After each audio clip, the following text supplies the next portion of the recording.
Thor was one of the strongest characters in the Marvel Universe, both in the comics, cartoons, and live-action movies. He had the mythical presence because he was drawn from Norse mythology, first appearing in Journey into Mystery number 83 in August 1962. However, Marvel's version differs from the mythological Thor, who is often depicted as a boisterous, hard-drinking warrior. Instead, Stan Lee, scripter Larry Lieber, and artist Jack Kirby crafted a more noble, heroic figure. But now he is a dumb fucking himbo with no brains and no motive. In the creation of Thor, Stan Lee wanted a superhero stronger than the Hulk or the Fantastic Four. The idea of using a god allowed for immense power while tapping into existing mythology, something that would intrigue different people. In using mythology, other characters may arise, causing people to see how much power and truth someone like Stan Lee would use in his work. To see different interpretations of the gods and myths has always been enjoyable to watch, not to mention how limitless their powers could be. Well, Thor's initial story involved Dr. Donald Blake, a disabled American physician who discovers a gnarled cane in a Norwegian cave. Striking it against a rock, he transforms into Thor, while the cane becomes Mjolnir, his enchanted hammer. Later retcons reveal that Blake was a fabrication by Odin, Thor's father, to teach humility.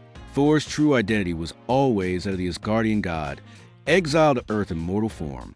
Thor is the son of Odin and Gaia, blending Asgardian and Elder God heritage. Growing up in Asgard with his adoptive brother Loki, their rivalry stemmed from Loki's jealousy of Thor's strength. Thor wields a legendary hammer Mjolnir, forged by dwarves Brock and Eitri, and enchanted by Odin to be used only by the worthy.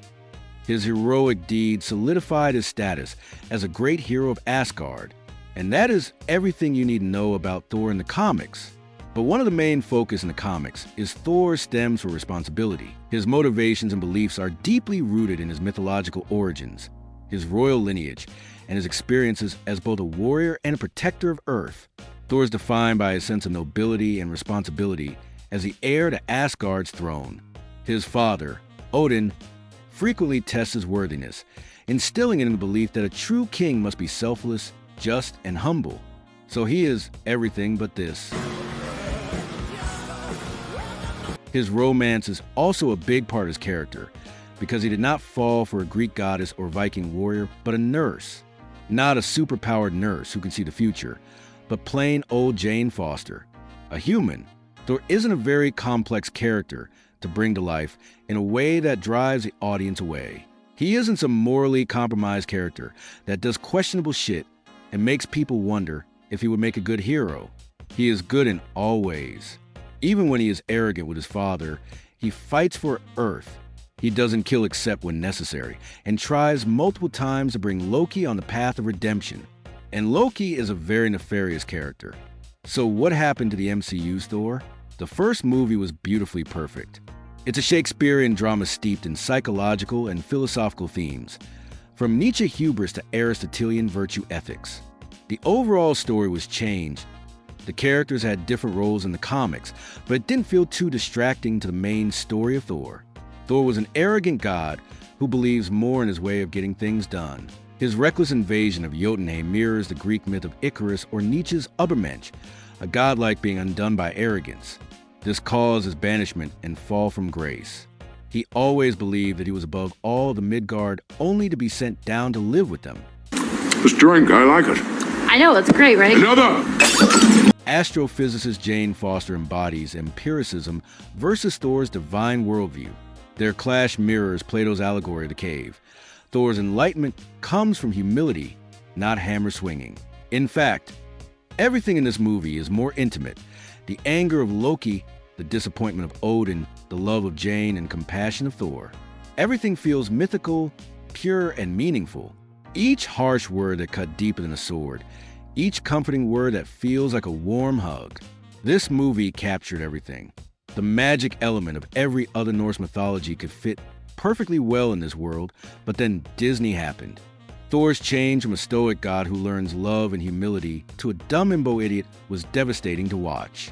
I love seeing Thor with the Avengers and how he feels a little out of place, from his speech to his drapes. Doth mother know you weareth her drapes? This made the Avengers feel more real. Different people, different worlds. People who shouldn't understand each other, but are working together. It was cool to watch, but then the shift happened. The same character arc was used over and over again in different movies, using different perspectives. In Thor, The Dark World, Thor mopes over Jane Foster and Loki's betrayals. His character lacks growth, with critics calling the film dark and grim. Ragnarok was a little better in some ways, but by this time, the god Thor once was gone. It feels distant, but still has its moments here and there. But contrary to my thoughts, it was really successful with box office earnings. Worldwide gross, $853.9 million, following a budget of $180 million.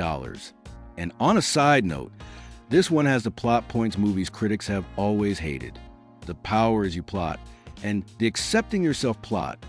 It was hated in Captain Marvel and She-Hulk. But why? Well, that's a chat for another day. Love and Thunder is an abomination to the character. He is dumb for no reason. The first interaction between Thor and the Guardians in the Infinity War was the funniest first meeting I ever seen. And this scene did not change any of the characters' personalities to make it funnier. But this was one big, uncreative joke. The recap montages was just useless. Time that was supposed to be spent on Gore's mission, Jane's cancer, and Valkyrie's reign as king, which by the way is stupid. Cause why don't they call her queen? How different changes affect other characters. We are here stuck with this shit. This movie was supposed to be perfect for Thor's story. Even though he is finding himself for the 10th time, the overall vision was perfect. He doesn't feel like a god or a king, but someone is hunting him for being both.